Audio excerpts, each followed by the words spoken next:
So I introduced myself earlier. I'm Deborah Haffner-Ratliffe. I'm the current Vice President of Solar Washington.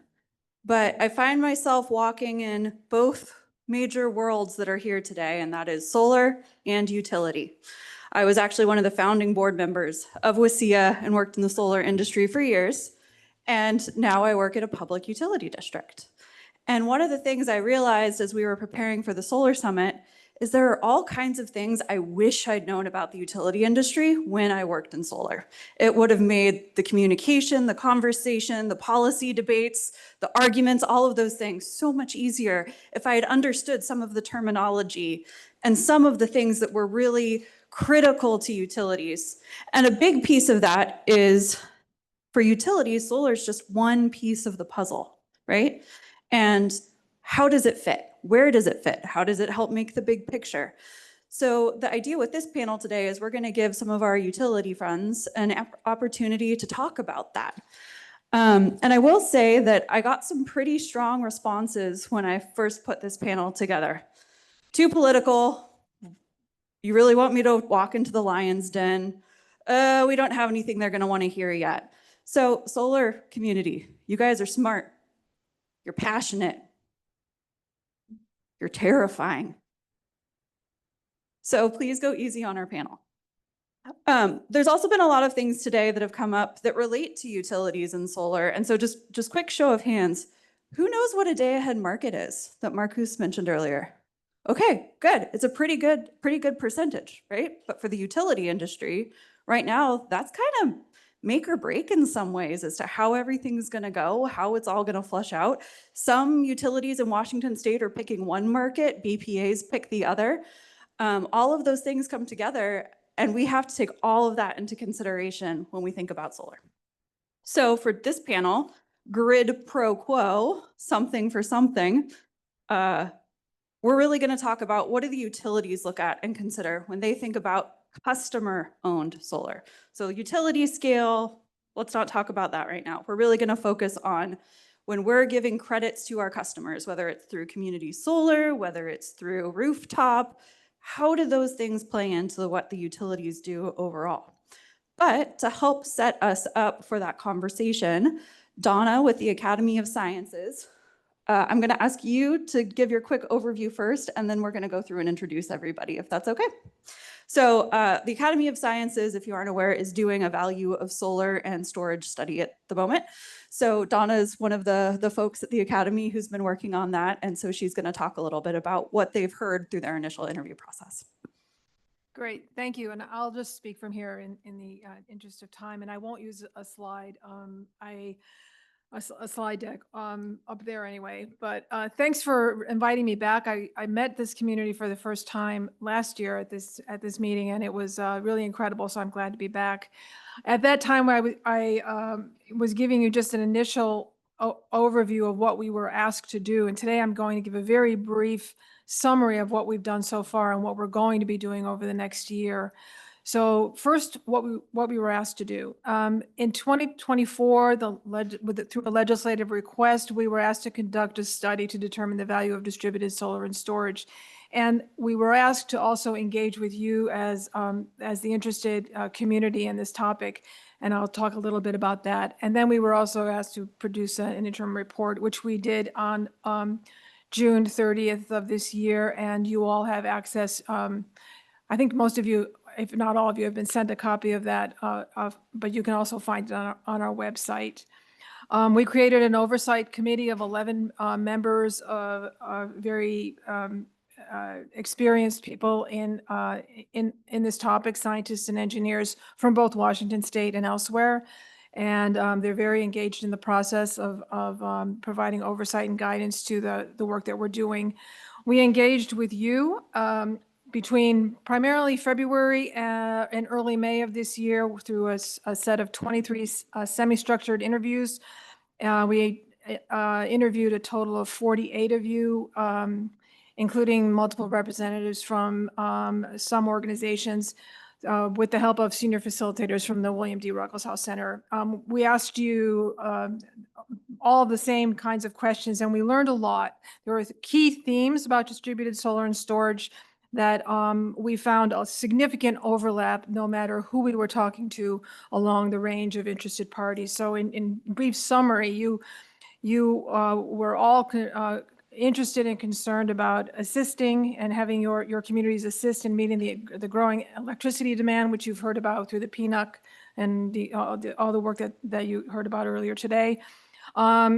Your work in advancing Washington State's clean energy goals and meeting the CETA goals, enhancing community resilience and climate adaptation. We've just heard a lot about that. Improving grid reliability, managing peak load, ensuring equitable and fair compensation, promoting local economic development, and expanding renewable energy access. Of course, there are a lot of subcategories under each of those, but those were the common themes that really all of you agreed to in the interviews that we conducted. You also were very supportive of a multi-phase approach to future engagement with you. There was a lot of feedback and input about a desire for more workshops and opportunities to interact with each other over time through structured collaborations. And while we would have loved to have done that in the second phase of the study, we just didn't have the resources allocated to us in this next phase. So we're not going to be able to do that, but to the extent that we can with the limited time and resources we have, we will be reaching out to you as a community in this next year. So in phase 2 of the project, which we're in the first quarter or so of now, which is actually conducting the research. In the first phase, we also developed the research plan. The 2025 legislative request asked us again to do a study, but that we should develop policy recommendations and options for methodology or methodologies for that utility regulators and governing bodies may use after the statutory 4%, blah, blah, blah, blah. So we will be submitting our final report by October 1st of next year. Now, with significant, what we're going to do is create a product that is, we hope, useful to both primary and secondary audiences. And the primary audience that we view based on the legislative language is really policymakers, utility regulators, and the governing bodies who need to make the decisions. And the secondary audiences are all of you and in this community. And we will keep you informed, as I said, as we can. Our research plan is that this fall, we've begun gathering and organizing lots of information in major categories related to policy mechanisms that can be explored. And we have 3 tracks within each category. We're looking at what we're calling factors or like value stacks related to benefits, both benefits and costs. The methodologies that are currently used to evaluate and value solar and storage, not just in Washington State, but elsewhere, research-based valuation methodologies. And we're also looking at ways that distributional equity analyses are done, which is a really important consideration given the Washington State statutes. So we're working through all of those things right now. And we'll be doing that through the next couple of months. And then the research plan in the winter and spring will be comparing policy mechanisms and integrating different valuation methods into the work that we're doing and creating examples to compare and contrast methods and creating approach that can compare equity impacts of different mechanisms. Now, I just want to be, and then we'll also be developing use case scenarios. Now, I just want to be clear, though, that we're given the resources and the time that we have, we're not going to, while we will be identifying a full list of benefit factor, what we're calling benefit factors and cost factors, which is essentially the value stacks, we're not going to be able to do a deep dive into all of them, but we're going to be creating a tool that allows and a manual of sorts with a toolkit that will enable the various utilities and governing bodies and all of you in the user community to work through different valuation scenarios. And so we'll be producing that by this time next year. So I think I'll stop there so that my colleagues here can talk. But the The goal is to have a report produced by hopefully early mid-September, but we have to have it done by October 1 of 2026. And if you invite me back next year, we'll be able to have another kind of conversation. Thank you, Donna. All right, so now could I have the utility panelists introduce yourselves, which utility you're with, general service territory, what your role at the utility is, and then also where are you in your 4% net metering thresholds? Greg, do you want to start? Sure. I'm Greg Mendonca. I'm the general manager at Okanogan County Electric Cooperative. We're located in the beautiful Methow Valley. If you've never been, we're at the end of the extension cord up by North Cascades National Park.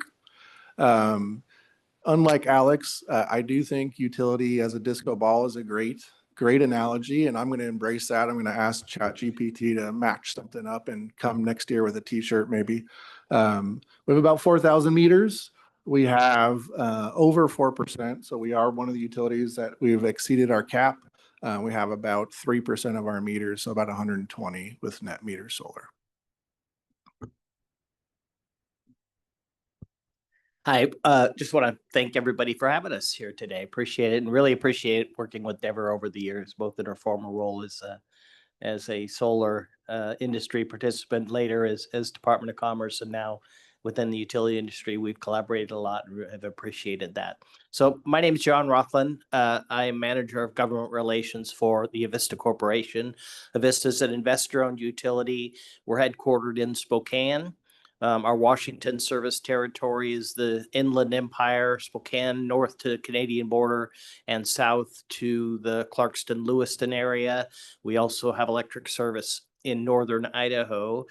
We have electric assets in Montana and also a small electric utility in Juneau, Alaska.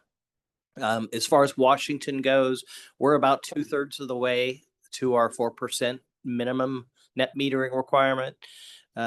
We expect to probably be another year or two before we hit the 4%. So have not really delved into the discussion on what the net metering arrangement will be beyond what we're doing now.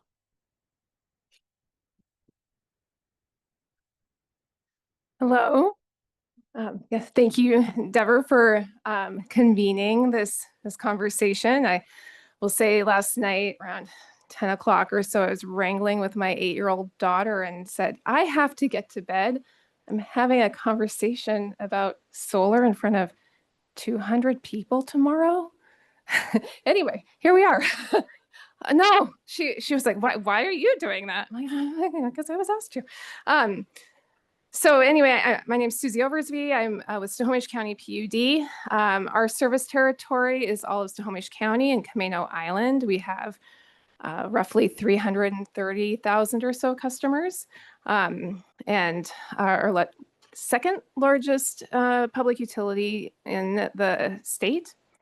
My role, I'm a program manager in our energy services department. I focus on distributed energy resources, demand response, starting to work on rates as well. But I've come to you this year and in past years, having worked mostly on community solar, kind of in the solar realm. My colleague Shane Fry, who's there in the audience, and I would have dragged up here if I could have, is really the guy you want to talk to about interconnections and rooftop solar, but I'll do my best. Suzy. Good afternoon, everyone. My name's Matt Boast. I'm the general manager of Kittitas PUD.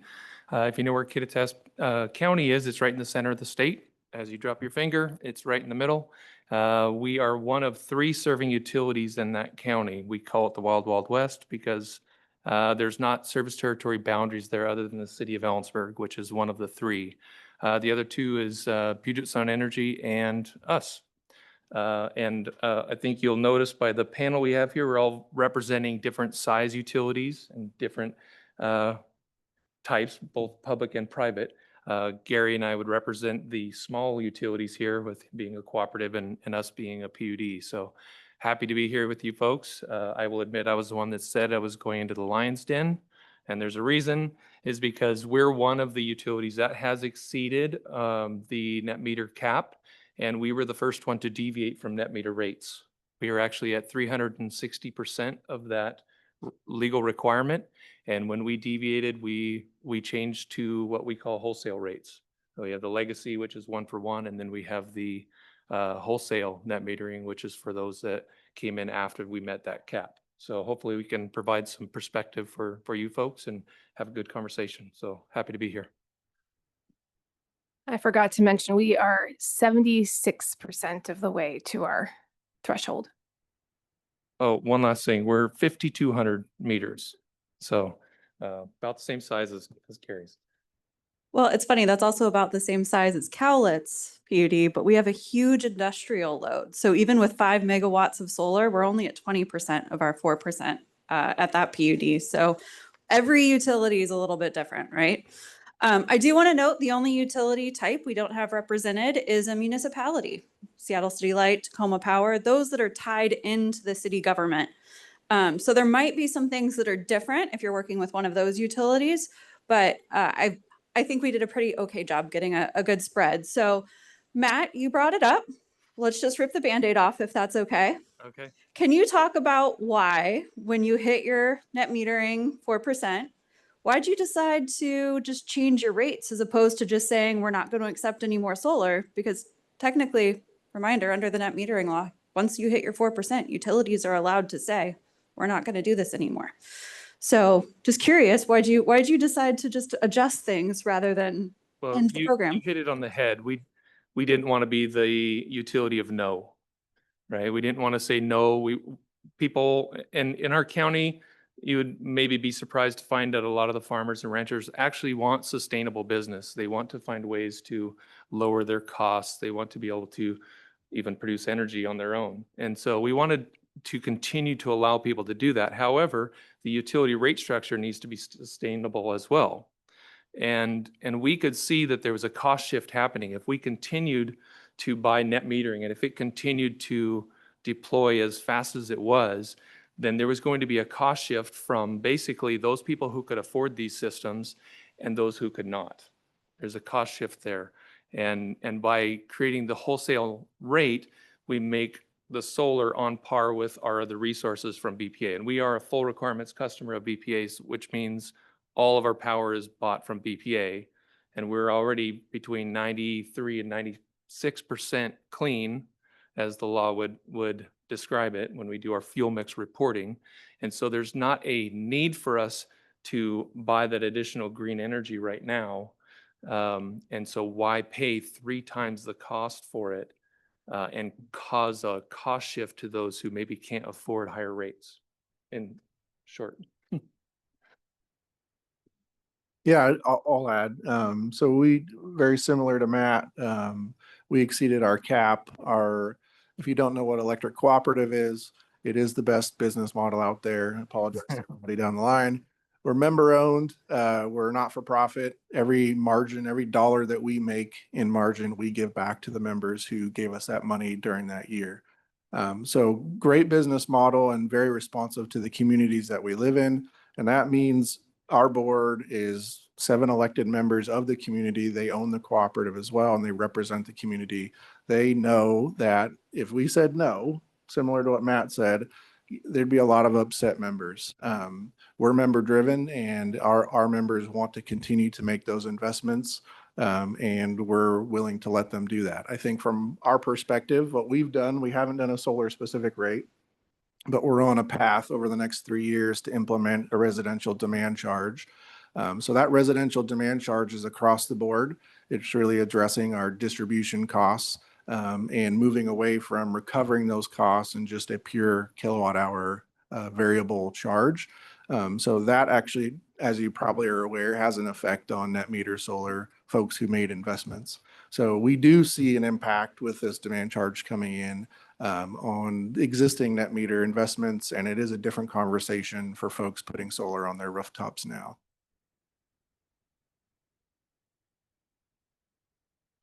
So We are regulated as an investor-owned utility in a much different fashion.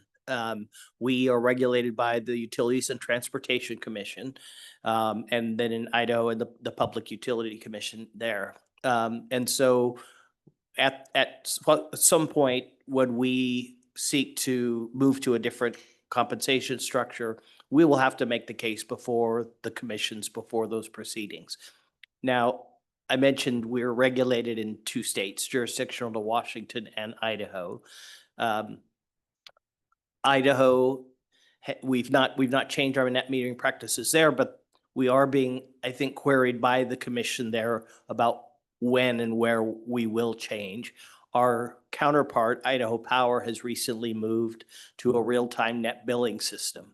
I don't know if that's where we'll land or not, but they've sort of set the precedent there in Idaho. And so it's conceivable we could end up in a scenario where we have a different compensation model for Washington as we do for Idaho customers, depending on where the commissions land and what they approve.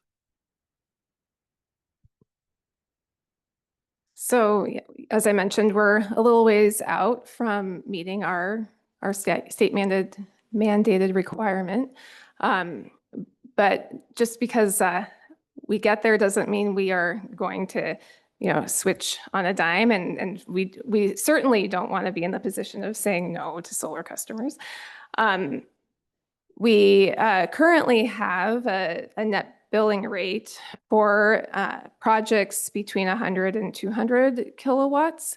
So we're kind of gathering information from deploying that kind of a structure. No decisions have been made or anything about that being the way we go once we decide it's time to have a different compensation structure, but we will have kind of that to consider and build off of. So definitely want to continue building solar in our service territory. I was going to say, Suzy, if I recall, SnoPUD was one of the first utilities to proactively offer rebates for solar before we really had a robust industry and program. I don't know how well you're familiar with that history, but could you talk at all about kind of what led SnoPUD to take that approach as opposed to the more reactive to the state policies approach? Yeah, I'm looking at Leslie because she might have a better answer to this. She used to manage that program. But anyway, yeah, it just at the time we had leadership that was really interested in kind of spurring the industry and recognized that kind of left to its own devices, it wasn't going to grow very quickly. So we did have a rebate and for many years, I can't quite remember how many, but I think it was 2015, 2016, we sunset that because it just didn't seem that it was necessary anymore with other incentives and with the way the market was growing. But yes, thank you for pointing that out, Deborah. Well, I just think it's interesting too, because the different dynamics of different utilities can influence where the policies end up significantly, right? So whether you're a small rural utility or Seattle City Light, which is very urban, and also decisions are made by a city council with a broader vision, you can end up in different places. But then talking about all of that, one of the other things I think, so I'm just going to disclose, I have a 3-page list essentially of questions I brought up, and I was told we aren't going to be able to get to all of them. So I'm having to pick and choose a little bit. I'm sorry. We have a lot of requirements as utilities, right? We've got I-937, we've got CETA, we kind of have the Climate Commitment Act with our allowances that we get allocated. We have resource adequacy requirements. You heard about this in a couple of presentations with microgrids and things. We've got to keep the lights on at any given time unless there's actually an interruption. We're not supposed to have rolling blackouts. It's a bad thing. So when you take all of these things into consideration, how does customer-owned solar actually play into these policies for a utility? Whoever wants to start. Well, I will start in that distributed customer-owned solar, we don't utilize it to directly comply with a lot of these requirements. The CETA, for example, requires us to use and procure an amount of renewable or non-emitting energy equal to our load. When we look at customer solar, we don't view it as a complying resource. What we look at it as is reducing our load. It diminishes our load factor. And so to that extent, it means an easier compliance path for us to the extent that that exists. So that's the manner in which it's essentially offsetting load that we would need to use either emitting resources or buy allowances or use emitting resources to meet. With regard to resource adequacy, we are a party to the E3 study that is now just come out. If you haven't seen the results, it'll probably be coming to a seminar near you soon. But the data in the E3 study shows that rooftop solar has about a 13% effective capacity in terms of achieving resource adequacy during the winter peaks, which is when our most critical periods are. So it's not a great contributor. It does contribute to some, but other resources contribute more to meeting our resource adequacy requirements. I could add a little bit, and same thing for us. We thankfully are not under I-937 because we're very, very small. So it's one pancake that we don't have sitting on top of our shoulders. And the stack seems to get higher and higher every single year. But for RA, very similar. So we're very concerned about RA. We're an extreme winter peaking utility. We're about 8 average megawatts across the year, and our winter peak, when it gets down to about -20 in our service territory, is about 28 megawatts. That happens when it's dark. And we do have significant solar in our system, and we do have some systems that actually some folks in this room have helped prop up where we have real-time data to capture it, showing the load and the generation coming online. And it does provide a great example for us of really that disconnect of standalone solar not really being able to meet our extreme peak times, which is really from 7 a.m. to 9 a.m. And the sun doesn't come up over the mountains for us until about 8:30. So we do have that disconnect. It doesn't really provide us any resource adequacy benefit on the local level. Just add one other thought. I agree with the comments made. I would just say that there's an assumption that the utility's getting some renewable credit for the behind the connection solar or behind the meter solar. And the truth is that unless we buy those RECs from those customers, we don't actually get that fuel mix credit for that resource. So I just add to your guys' points. So this is an interesting question for me at SnoPUD. And it's really complex. Things have really changed for us in the last year or so. And actually, just as of October 1st, we switched BPA products. So we were previously a block slice customer and we were market facing. We had exposure to the market, particularly when we had extreme weather events such as Martin Luther King weekend a couple of years ago. Spent just a huge amount of money that over a four-day period to go out on the market to secure energy so we didn't have rolling blackouts. And one of my newer colleagues here at the utility is here in the audience, and he was kind of a power scheduler during that time. And it just was a very, very intense moment is what I understand. So we had to take a step back and figure out, well, how are we going to avoid this kind of a scenario in the future? And so we have a new BPA product called load following.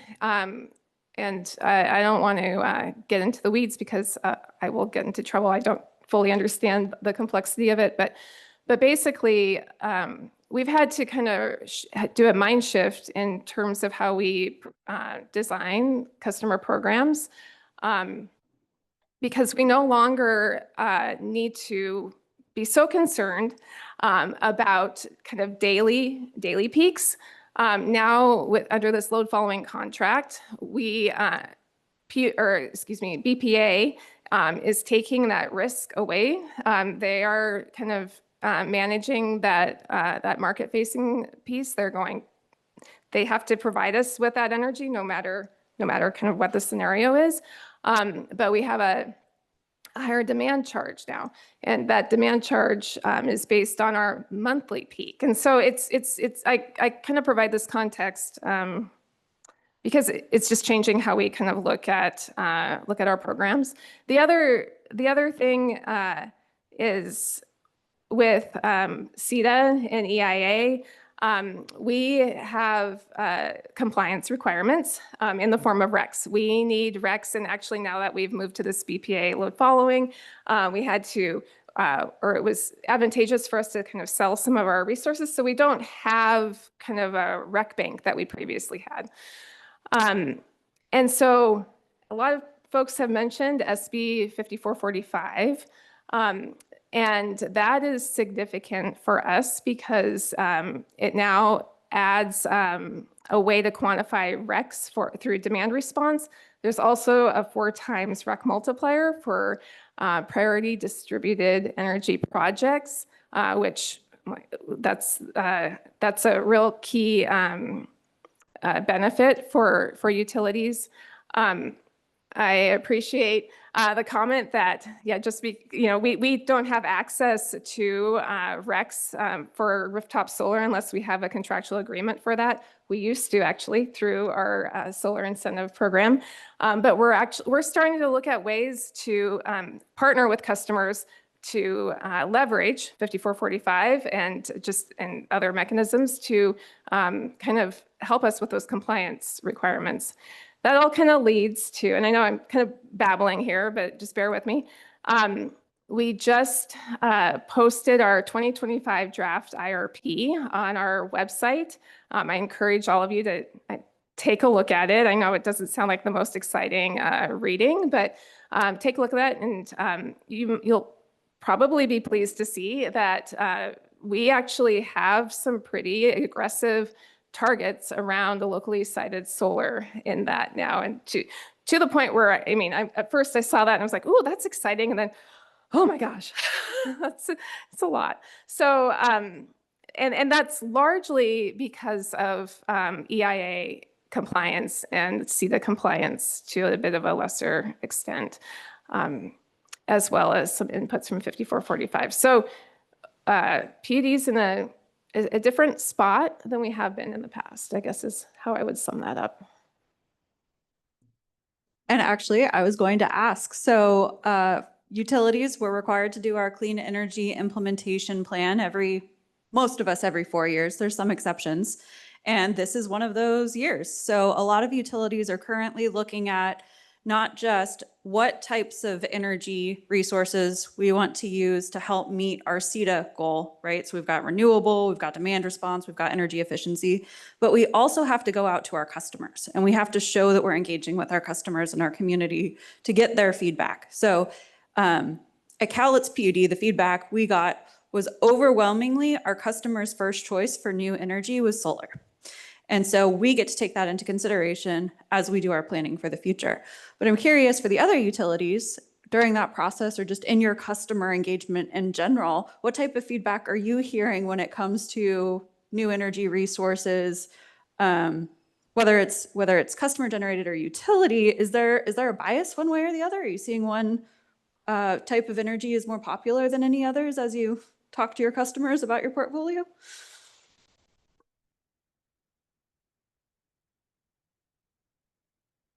Oh, I could jump in. We live about an hour away from Chief Joe Dam, from Wells Dam, a couple hours away from Grand Coulee. I think everybody in our area is very familiar with hydro as the OG renewable resource, most flexible, energy density, ability to meet load.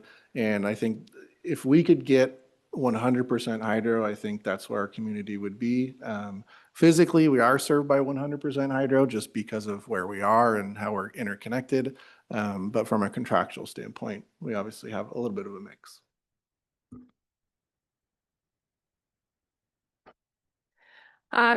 So our power planning group has done a really great job in this last year and previously getting out into the community and holding workshops around our integrated resource plan, and have overwhelmingly gotten a lot of response about solar. And so I would say we have a very pro-solar community that's very excited about it.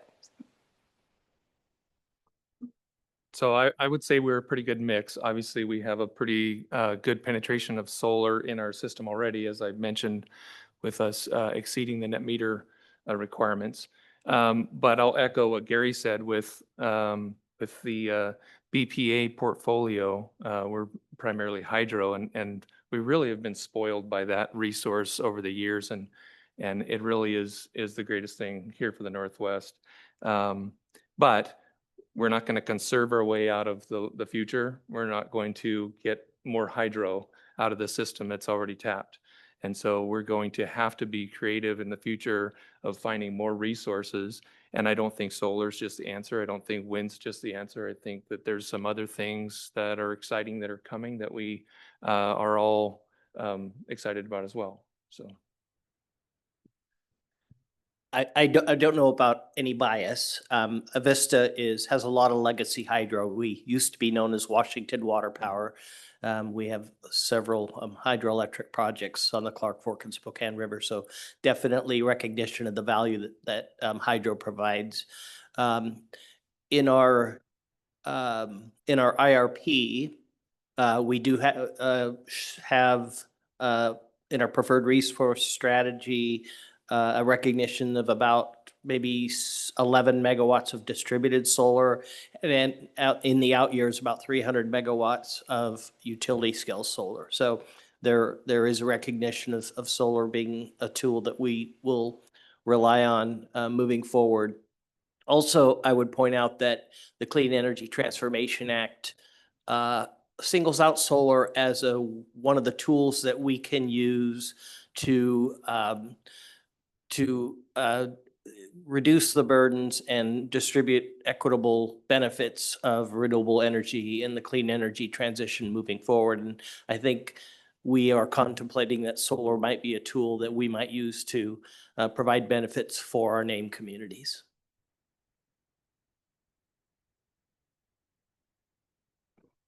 All right, thank you. And John, while you've got the microphone, one of the things I often hear assumed is that utilities are hesitant to encourage solar because it shifts our revenue, right? We're getting this solar on our grid, and it's potentially a revenue loss.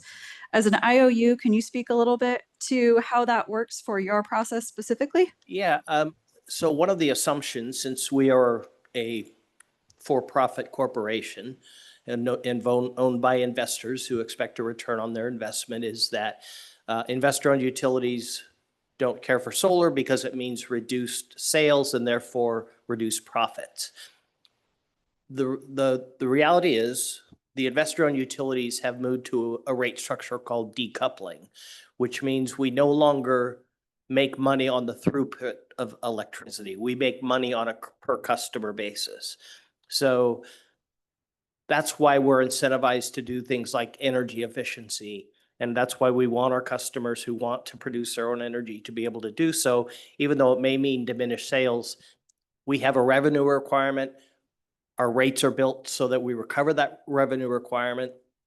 If we don't earn enough, we have it make an adjustment so that we recover those revenues later. If we make too much, we make an adjustment so that customers are returned some of that excess profit. So we earn within a band, and that is regardless of how much energy we ultimately sell. So then similar question for the consumer-owned utilities. How does your rate-making process work? And if and when you did develop a solar-specific rate, did you follow the same process? And if not, what was that process? So I already talked a little while ago about some of the cost shift and why we went away from the one-to-one net metering. But to address the rate making, basically for the public utilities like us, we use a cost of service study.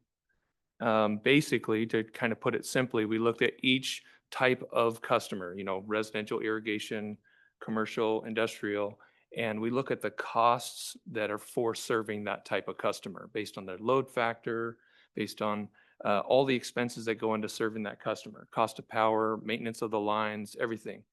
And then the idea is that you set up your rates to recover the costs to serve that individual customer. And you do this cost of service study, and it recommends that you do these certain things and need to capture this much revenue. We call revenue requirement for each class of customer, and we try to recover that cost. It's not always perfect because sometimes these cost of services studies come back and say this particular rate class needs a 20% rate increase. Well, that's not going to play well politically. So it's sort of a art to setting your rates.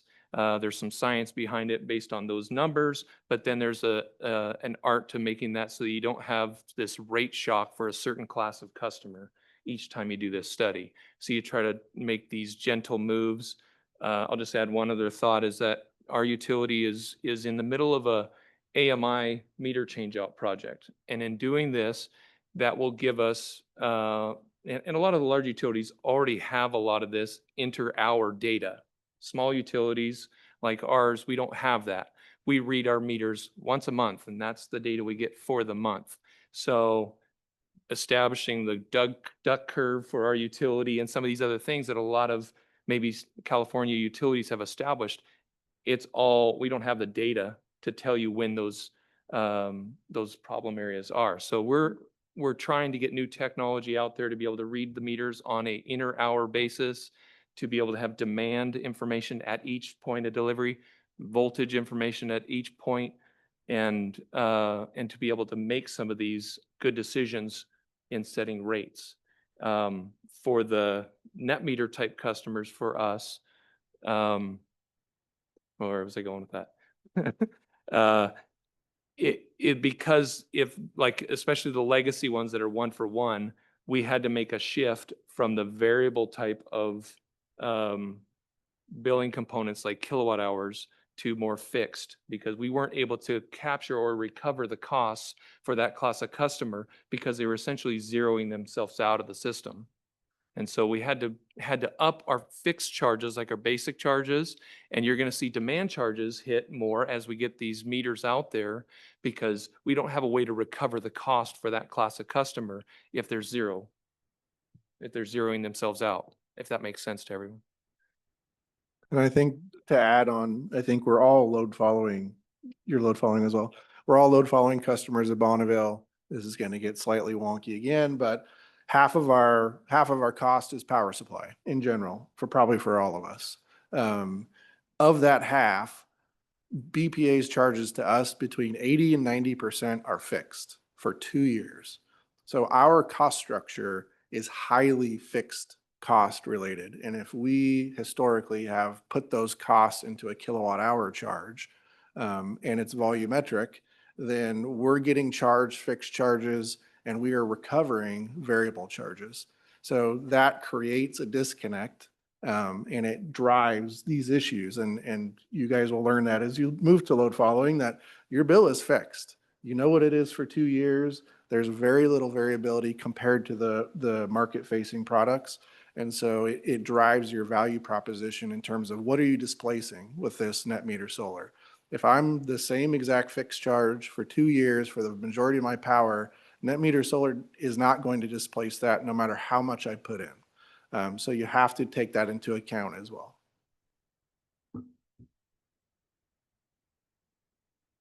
I'm grateful for the explanation of the rates process, because that's basically what we do at PUD as well. I think I might add, as much as I had that very excited pro-solar response to a question earlier, cost shifting is something we are sensitive to. I think just particularly in recent years, as we are seeing higher solar penetration. I don't think it's super critical still, but you know, as costs are going up for everyone all over the place, it's just, you know, kind of that equity piece is something we keep front and center when considering what our customers need and what they're paying. So I think the other thing I think I wanted to mention that we talked about in our prep call is that cost shift is, you know, the significance of it is going to vary amongst utilities and the sizes. I mean, if we're talking about customer base of 5,500 versus 330,000, you know, it's going to be more significant. That kind of tipping point is more significant for those smaller utilities. So just wanted to kind of paint that picture as well.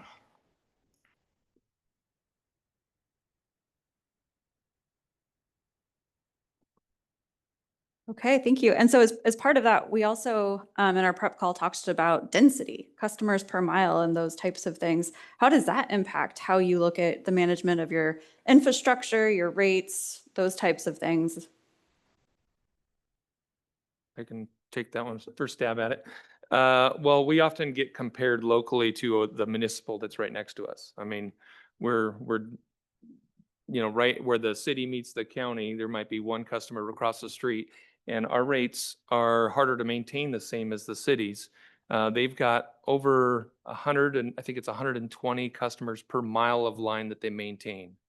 And they have a 9 square mile territory that they maintain. We maintain 720 miles of line, and there's 6 customers per mile of line that maintain that system.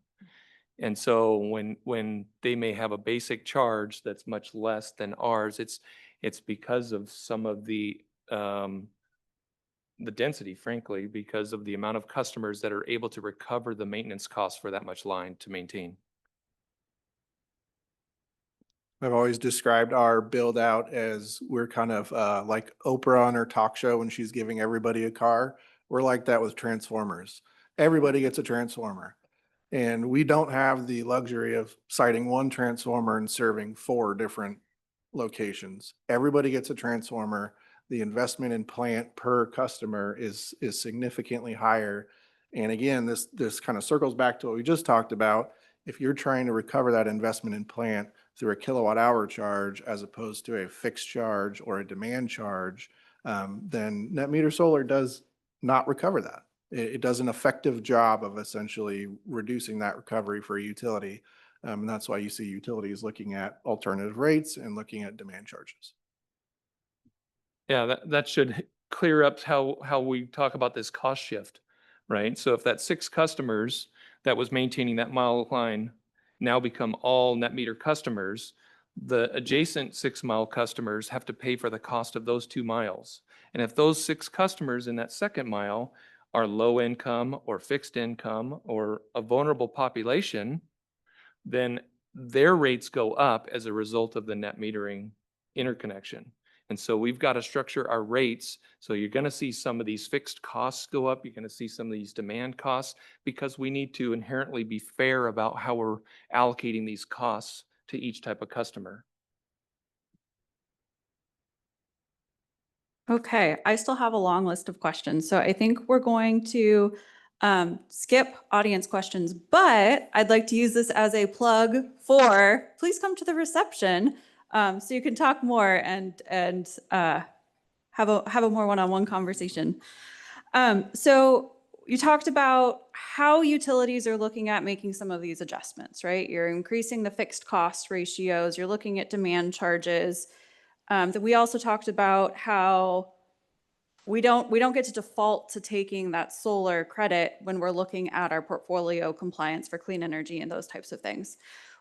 What are you thinking of in terms of the next steps? Like, are you looking at increasing these demand charges? Are you, you'd mentioned, Suzy, that you used to purchase the RECs from your customers so that you could do that without sticking on the what I think some people would think is doom and gloom. What does it look like in the next phase for utilities as we get more solar deployment, as we get closer to hitting the time limit on our current net metering program, as we have a lot of things changing in terms of our compliance and industry. How do you think solar plays into that, and how do you think you can work to balance it? Well, I will say I listened to the speakers before this talking about microgrid and community solutions. I think that there's some exciting things coming, but I think utilities are going to have to be flexible and going to have to be willing to think outside of the box. We're no longer this 1950s version of the utilities that's one direction. We're going to have to think of it more of a network, and we're going to have to, if you've got cars that are now going to have batteries that can help support your house, utilities are going to have to come up with rate structures, more time of use, and some of those things where it's a little more real time rate setting, and we can send signals to people as to when's the good time to produce, when's a good time to conserve. And there's just going to have to be some change with utilities as well. And it's going to be exciting, but we have to work together. And I don't know. That's all I'll say. So there's been a policy choice made long before I ever came to work in this industry that the fixed charge that we charge our customers does not cover all of the fixed charges of the utility. We've chosen to embed most of the costs of serving electric customers into rates. And the reasons for that are probably plentiful, but I would expect that's going to continue to be the case under the regulators that set our rates. As we look at net metering, EV, grid to EV interaction, that kind of thing, what I think the principle we will be looking at is the customer paying for the services that and the benefits they're receiving from the grid? And are they receiving fair compensation for the benefits that they provide to the grid? I know that sounds simple, it's complicated, but if we can land there, then we are not just agnostic to customers having solar, pushing power back onto the grid from their panels, their battery storage, and their EVs. We're going to encourage it because we want customers to have satisfying programs where they're interacting with the grid and getting the services that meet their needs.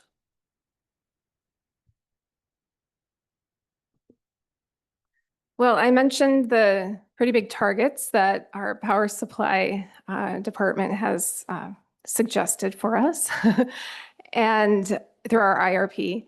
And these are big. So I'll just throw them out there. It's roughly, I want to say 20 megawatts of locally sited solar within our service territory in the next 4 years and 40 or so. These are huge, they're big numbers. And I think we're all scratching our heads. So how are we going to do that? And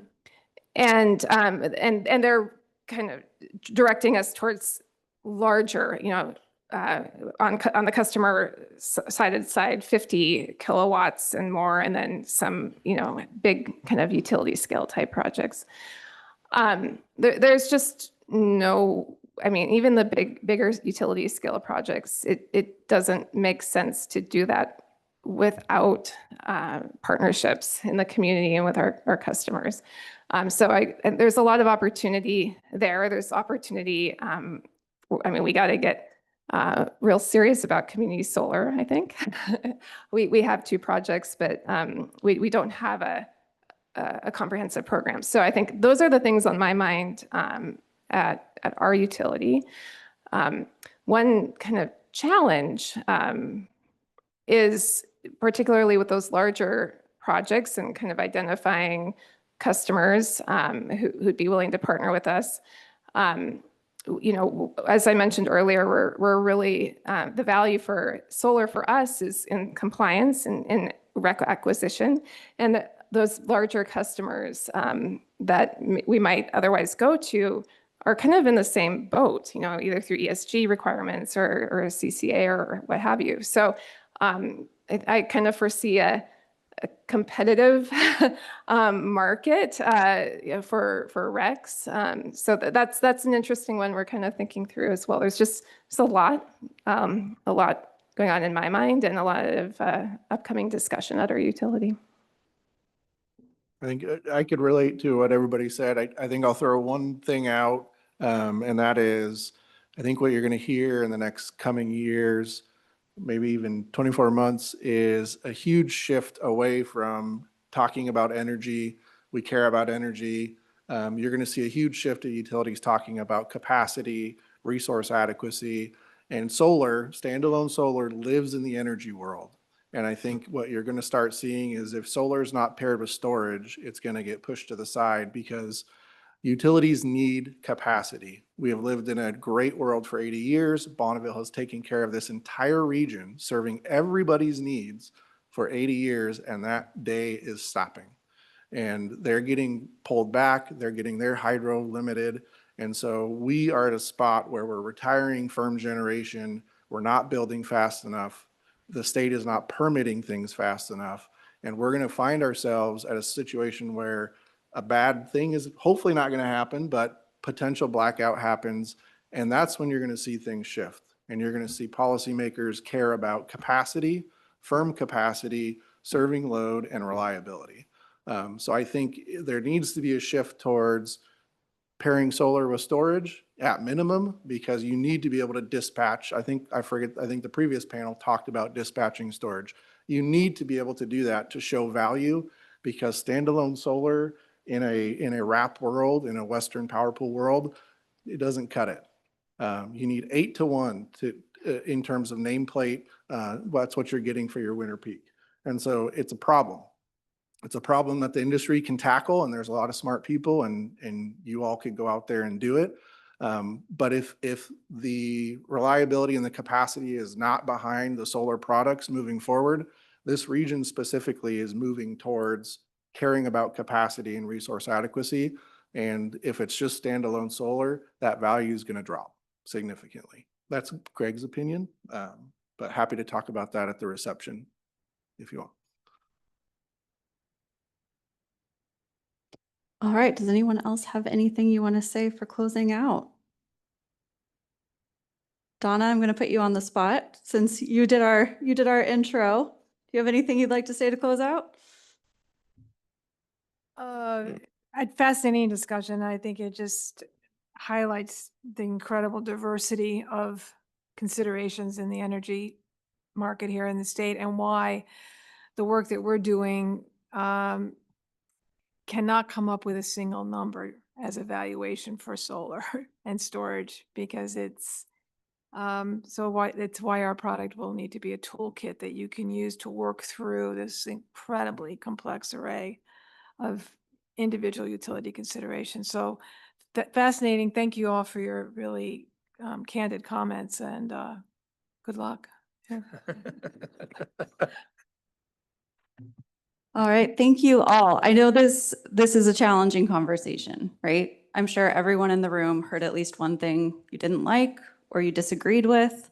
But the reality is utilities do have to think about these things every day. And so my hope with this panel is that we open that conversation a little bit more, maybe make it a little uncomfortable, and try and think about how we can work together to meet these various goals and see what we can do, honestly, to make solar as beneficial to these overall energy grid systems that we're trying to work on as possible. And maybe that means we need to look at that REC conversation if we can do more to count it towards our portfolio, things like that. But thank you all for being willing to do this. I know it's a big topic.